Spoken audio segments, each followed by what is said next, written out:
Sensationally silver, because you are.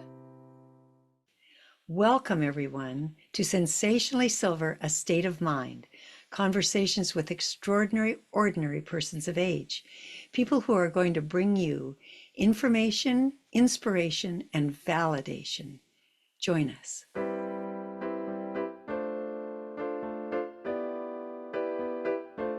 Hello, everyone. Welcome to Sensationally Silver, A State of Mind, conversations with extraordinary, ordinary persons of age. My guest today is Sherri Hubner, and Sherri has a long history with our company, with Sensationally Silver, the hair care products. She came on board really early, and I'm going to let her tell you a bit about that. She's adorable, and we're very proud of her and what she's done for us with the hair products. So Sherri, welcome. Welcome to Sensationally Silver. Thank you so much, Robin. It's such an honor to be here. Well, I'm really looking forward to talking with you about who you are and just kind of what your life's like now, things that have been important to you, all that sort of thing. So first of all, Sherri, I have to ask you your age. How old are you? I am 67. Okay, so you well qualify. And all of you who are listening, I really encourage you to watch this episode because you'll want to see Sherri and her pictures for us, her photographs showing off our shampoo products are just, we're so proud of them. So tell us your history a little bit, Sherri, with us. How did you come to find out about Sensationally Silver? Well, it's kind of interesting because it all happened back during COVID, I believe. Or maybe it was a little bit after we were able to somewhat resume a bit of normal life again. And during COVID, I had decided to let my hair go gray because I couldn't get into a hair salon even if I wanted to. And so I thought, well, this is the perfect opportunity. So I cut it really short and let it grow out gray. And I had no idea what it was going to look like. And it started coming in and I kind of liked it. And I was like, oh, this isn't so bad. And so I got involved with the Silver Sisters community on Instagram. I found that there was this whole supportive community of women of all ages that had decided to let their hair go naturally. And they encouraged me throughout my journey. And one of my Silver Sisters had posted a picture of her hair, and it was so shiny and so full of volume, and she was using your products. And she said, oh, you have to try Sensationally Silver. And so I did, and I was literally blown away. And I am not one that gets excited about shampoo or hair products at all. So it was kind of bizarre for me to see that the difference in my hair. And I experienced that same fullness and volume and shine that I hadn't seen before. And so I immediately posted a picture and I'm like, this is not an ad. This is just, my results. And I'm thrilled. And you guys reached out to me. And so I started posting more pictures and kind of went through the journey of letting my hair go from super short to growing out. And it's so many different colors now. All of a sudden, my new hair started coming in brown. And I'm like, I don't want brown. I love the silver. So the back of it's really silver. And then I have all kinds of different colors in the front. And people ask me, where did you get your hair highlighted? I said, this is just nature. This is not highlights. And I love it. You know, I feel the same way. I love my silver hair. And I remember somebody telling me, well, there's this supplement you can take and it restores your original hair color. And I thought, oh no, I don't want to do that. I love this. Yeah. So I'm right on board with you. And thank you for that beautiful testimonial, Sherri, because yeah, you weren't solicited as somebody to promote our products. You just love them. And Yeah. It's they been are great. good. We're very, very proud of them. Okay, let's talk about you a little bit. Sherri, have you ever lied about your age? Yes. Tell us about But that. it wasn't lying to be younger. It was lying to be older. And that would have been back in my college days when I wanted to be 21 and get into the bars with my friends and, that sort of thing that you go through when you're younger. But being older, I've never lied about it. Okay. So I'm going to assume that you're proud of your age. I'm very proud and I'm very grateful to be here at 67. Yeah, I understand. I really do. I have a couple of phrases that I really don't like them. One is the horse industry. I hate that phrase. I don't like to think about anybody thinking about horses as an industry. And the other one is anti-aging, because the only thing I know about anti-aging is if you're not going to get older, it means you're dead. We get older. We get older. As long as we're here, we keep on getting older. So maybe people mean something different by that. I don't know, but it sounds like an assault on the aging process. And I, like you, Sherri, I am so grateful to be here. I'm so grateful to feel as good as I do, to know the things I know, to have relaxed so much about being alive and being me. There are so many lovely, lovely benefits to being an older person, a person of age. So, I totally agree. And, I was in the cosmetic business for over 25 years, and there was a lot of pressure on anti-aging. And so I understand what you're saying. And I'm all about pro-aging at this point. It's you can't stop aging, no matter what you try, you can't do it. And there's so many people that get so caught up in that. They want to be where they were when they were younger and look like, why not embrace the age that you're at and the stage of your life that you're in and move on? Life is way too short to stress out about that. well, and that's exactly it. It creates stress. I mean, we do get older. We look older, our skin's older, everything's older. And to fight that, how exhausting. I mean, it's sort Yeah. of, you're not going to win that one. No. No, you're not going to win. Okay. So, what's the most challenging thing for you, Sherri, in being a person of age? That's a good question. I think probably for me, it's seeing the changes, not so much with my looks, but the abilities that I have. I still think that I'm in my 40s and that I can do the things that I did when I was in my 40s, such as, get down on the ground and do the splits, and that's not happening anymore. I never could do that. Yeah. Or, jump roping with my granddaughter. And, I feel those things in my back now, or in, my stamina, or, I'm love to snow ski. And I used to be able to ski for, 4 hours, no problem. And now it's like I can ski for a couple of hours. I need to take a break and then go back out. And things have just changed, internally a little bit. And I wake up with some aches and pains that I never had before, but it's part of the process. And, fortunately, I don't have any serious back issues or knee issues. I haven't had to have any new parts put in yet. So most of my friends have had hip replacements, knee replacements, shoulder replacements. So I'm feeling pretty good that I haven't had that yet. That all the parts are still working. It's really a different world from when I was growing up. There weren't all those parts that you could put in when Yeah, something wore out. My mother always used to say, never wear out a part that can't be replaced. Well, so many of them can be replaced now. that's true. So, yeah, but when we're Yeah, and I still, still have my teeth, so I'm good. yeah, that's a terrific benefit if that's still true. Yeah. Um, what's the best thing about being the age you are right now, Sherri? Oh, I have to say the best thing for me is being a grandma. Like, I have a little 10-year-old granddaughter. She's the only one I have. And so she might be a little spoiled, but I have the best relationship with her. And I get to see her. I pick her up from school twice a week, and she spends about every other weekend with us as well.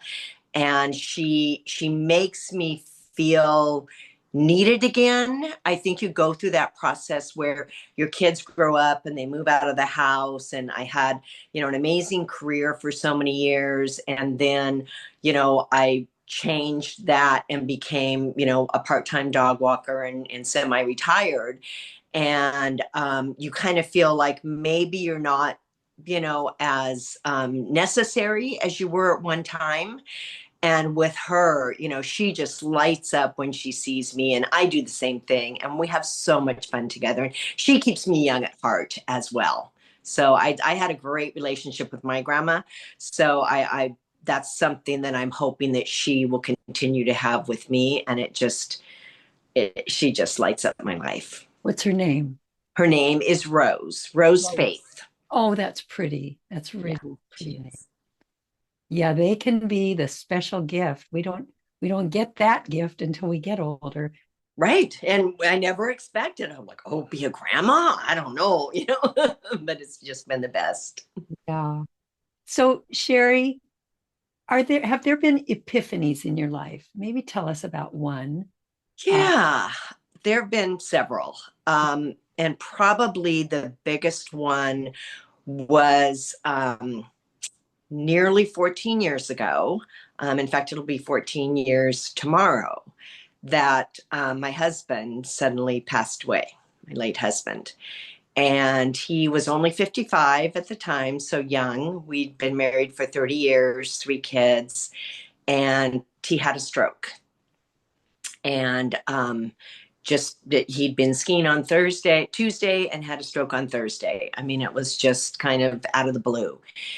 And that made me change in a lot of different ways.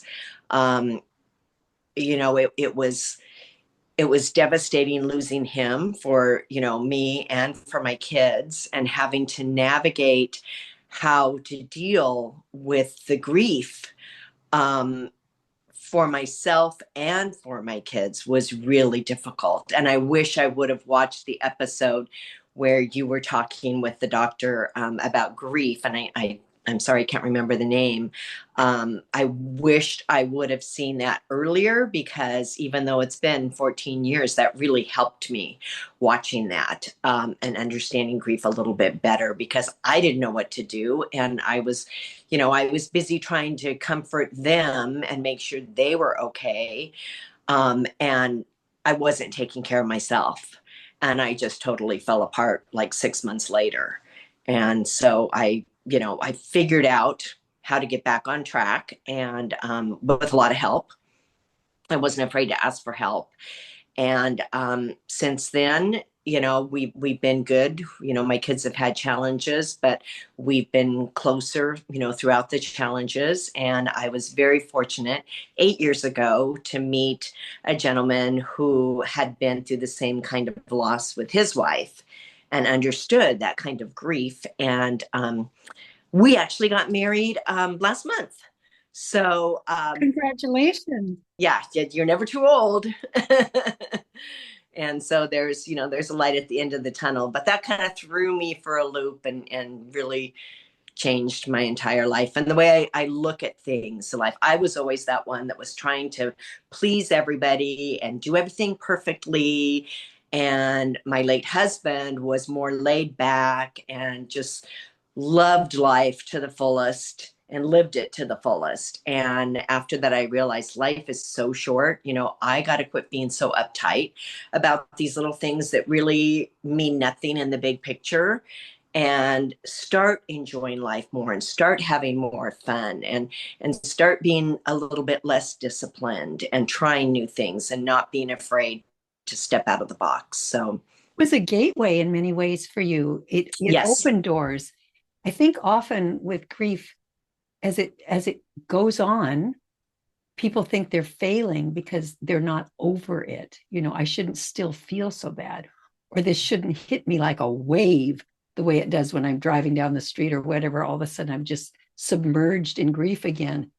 And grief is going to have its way with us. We can't hurry it up. Even with the best help in the world, there's no hurrying up grief.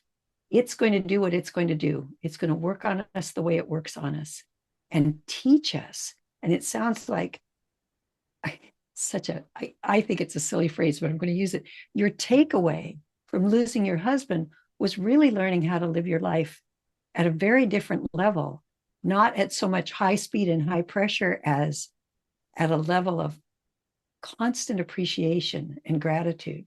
Am I hearing that? Exactly. Yes. Yes. Mm, And not let it pass you by, you know? yeah. And so what we do kind of take for granted, sometimes extreme grief can really bring us back into the moment, into that breath, into that present, the gift of the present. The present is a gift. Yeah. Okay. So true. Have your early wishes for your life come true, Sherri? I would say for the most part, I wanted a career in something that I so enjoyed. And so I had a career in fashion and beauty. And, you know, it sounds very glamorous, which it was at times, but there were other times where it was very grueling with a lot of travel involved. But I enjoyed it, and I wanted to be able to retire early. And once I had a grandchild, to be able to be there for her and spend more time with her. So I made the choice to, well, I was actually part of a corporate layoff where my position was eliminated. So it kind of threw me into early retirement. But it made me realize that there's so much more to life than a job. And while I was, you know, it gave me financial security, I have the freedom now to pick and choose what I want to do. And if I want to take a day off, you know, if I want to take a week off, I don't have to worry about, you know, asking so many different people and getting everything approved. You know, it's pretty simple. And I don't have to get up at 5:30 or 6 o'clock in the morning. That's one of the things I love, is being able to sleep until 7 and sit and have coffee with my husband and talk about, you know, what we're going to do for the day, and just leisurely, not be in a hurry to rush out the door or to, you know, have to do hair and makeup every day. I mean, I hang out with dogs. They don't care what I look like. I And love how that. can you be stressed when you are hanging out with dogs all day? Sometimes I just stay in my pajamas for more than one day. And, you know, I'm with nothing but animals. They do not care. They don't No. even do this. And yeah, that sense of having sovereignty over your own life. I remember, I mean, for decades, waking up with that clench in the stomach, gotta go, gotta Yeah. go. That there's a Nilsson Schmilsson song about that, you know, gotta get up, gotta get up. Yes, I know that song. Yes. And it feels like that. You're always running the moment your eyes open, or even before they do, gotta go, gotta go. And to be free of that, oh, what a gift. What It a really is. Sometimes I still get it when I wake up and I think, no, you don't have to hurry. There's no hurry. You get to decide what you want to do today. So, yeah, that these are some of the gifts of being a person of age that we can't even think about when we're younger. You know, when we're younger, being older has no attraction. And I think maybe that's the way it's supposed to be, that's the way nature designs life. So when we're young and we do all those youthful things. Mm-hmm. But the surprises as we get older, this thing we kind of wanted to avoid, never looked at, whatever. I mean, except for your relationship with your grandmother, which has that special teaching. Here's a person of age whom you love and enjoy and who's precious to you, and probably modeled for you a lot of wonderful behavior and imparted quite a bit of wisdom. I'm going to assume that, because Yes, she did. Yeah. yeah, and probably you could accept it from her, maybe better than from your parents. We kind of rebel against those Yes. of ours. But grandparents, they're easier to take somehow. Maybe because they don't have as many rules for us. Whatever we do is, you know, just okay, and more than okay. We don't have to earn any kind of approval. We just get it because we're there. Yeah. Anyway, all right. What do you regard as your greatest accomplishment? Well, I'd have to say my 3 kids for sure. because I'm so proud of each and every one of them. And they're they're good human beings, and it's funny to say, well, like you and your daughter, it's funny to say kids when they're adults, but they're all grown now. They're, in their 40s, and it's just to see they've all taken a different path, but they've taken the path that's right for them. And so to see them happy and healthy, I feel like that's a big accomplishment, because that's hard to do. And I have 3 kids, and it's a more difficult world now than it was, when I was raising them when they were little, I think, because I see what, my granddaughter's exposed to in this day and age that my kids never were. But I have to say that is the accomplishment I'm most proud of, is being a mom to 3 amazing kids. How do you think losing their father affected the rest of the living that they've done since that point? I mean, I know that's hard to generalize for 3 people. Well, I know, with one of my children, who really, really, it hit him the hardest, I think. Or I shouldn't say that. I think it hit them all the same, but he reacted the most severely to it. And he wound up having a real issue with drugs. And I almost lost him. And it wasn't until he realized that he wanted to get well for his dad. He knew his dad would not be proud of him. And, as much as I tried to help him, he couldn't receive it from me. But the day he came to me and he said, "Mom, I want to do this for dad. I want dad to be proud of me." It That was a huge revelation for him. And to this day, he's been clean for almost 5 years, and he's doing well. And I'm just so happy that he's with us and that he made it through, because that was a huge, huge challenge. Huge. What's behind that question for me is I'm remembering when my son was in high school, and he was in this class where they had to address an amazing question, which was, when have you grown the most in your life? And these kids weren't saying things like, "Oh, when I went to camp and had such a great time," or, none of that. It was things like when our house burned down, when my parent died, losses, trauma. Yeah. And these young people were able to say, that's when I grew as a human being. Maybe these are my words, but maybe that's when I developed more character. I think as we grow up, and I believe it goes on through our entire life, that when we bump up against life and it's not comfortable, that's when we grow the most. When everything's going well, I personally think we all tend to get a little selfish and just want more of the good stuff. It's like, bring on more dessert. But when it's hard, so hard we don't even know if we can handle it, then we get that chance to learn more about. I agree. I think you get that inner strength that you didn't know you had. And adversity creates the person that you become. Because if you live a life with no adversity in your life, you're not going to be able to relate to a lot of other people and to life situations if you haven't been there yourself. Right. And even like your experience with letting your hair go gray, when other people have been through that and they share what it was like for them, their experience, strength, and hope, it supports you. And certainly in more difficult things, although I know sometimes letting your hair go gray is really difficult. It wasn't for me. I loved it. I couldn't wait. I let my hair go gray at 40, and I just was in love with it. And I've never looked back. But I know that's not the case. Probably for most women, it's really a challenge, because it's sort of seen as the end of being young. We're not going to be viewed as young anymore. Yeah. That's true. Most of my friends have not, like my college friends, they said, "Oh, there's no way I could do that." And I'm like, why not give it a try? Yeah. my half sister told me that my stepmother, she was in her 90s and still using Born Blonde.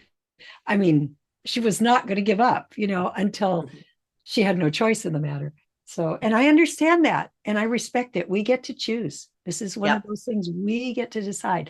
What do I want for myself? And yeah. Okay, Sherri, your proudest moment. Oh, goodness. Proudest moment. Mm. Well, most recently, yes, just a few weeks ago when I got married, and my sons I'm gonna get emotional. I had each son on either arm walking me down the aisle, and my daughter and granddaughter standing up as my maids of honor, and I was just so proud of all of them, and yeah, yeah, that's the most recent moment that I'm proud of. That sounds Yeah. beautiful. Yeah, just beautiful. Different picture than when we're very young and we get married, huh? Yes. Yeah. In fact, my youngest son said, "Mom, I've never been to your wedding before." I'm like, "Well, you're right." Yeah. And then when I walked out and he saw me and he started crying, oh, it was just like, just melted my heart. Yeah. That's lovely. Any regrets, Sherri? Personally, I guess maybe this wouldn't be a regret. I don't know. Well, maybe it is a regret, but I regret that I never had a chance to know my mother. My mother died when I was just a year old. So I never, you know, I was close to my dad, but there's things about a mother daughter relationship that I feel like would have helped me maybe a little bit more in life to be able to ask my mom about certain things. Like they say, when you go through menopause, it's like, what your mother went through, whatever, all these different things they compare to, your mother. And I didn't have a mother to talk to those things about. So um, I regret not having a mother, I guess, but I I also had so much other family that stepped in to be a surrogate mother, lots of aunts and uncles. And so I had a community that I maybe wouldn't have had she been there. So I've always been one of those people that really tries to see the best of everything and the positive side of everything. And in fact, my husband nicknamed me Sherri Poppins, because that's just how I look at life, and I've looked at life that way since I was little. And maybe it's because I had adversity starting so young, but I've always tried to see the positive side of things. And so any regrets that I have made in life, I made so many mistakes as a mom raising kids, but there's too many to talk about there. There's no rule book. No, there isn't. And gosh, we learn as we go. I mean, it's like getting older. You have to learn how to get older gracefully Yeah. and not fight it and accept the limitations and make the most of every day. We're just learning as we go. And the minute we start getting really good at it, like, oh, I'm really good with my 2-year-old child, that child isn't two anymore. And their behavior is so different. And it's a constant learning curve. I think at the very end, we've got to learn how to let go of the body. Just let that chapter close. And so it's always something new around the corner. Um, and probably we do a lot better at it than we think we do. We have these ideas about how easily other people accomplish these things. And I think if we were inside that home watching, we'd know better. Yeah, we just learn as we go. Anything you'd change? I don't know that I would. And the reason I say that is because I wouldn't be who I am today if I changed things. I had to be that person and go through those things to become who I am today. So I'm not unhappy, with my life. I've grown through every chapter of it, and I'm at a point now where I don't care so much about being perfect and what everybody else thinks, because I know I'm a good person and I have family and I have friends and I don't need all the stuff. It's just, yeah, I'm very content with life right now. What are you looking forward to next, Sherri? I am looking forward to aging like you. Oh, I know that you had a big birthday or have it's one coming coming up, up, July. or I'm going to be 80. Yeah. yeah, that's crazy. Look at you. I mean, you look amazing. And, I'm looking forward to 70 in a couple of years. I'm like, yes, because this year I'll actually be 68. So I'm like, if I can get there, and then if I can get to 80, and it's cute. A lot of my neighbors in my condo building are in their 80s, and they're like you. They're just so fit and fun. And I love it.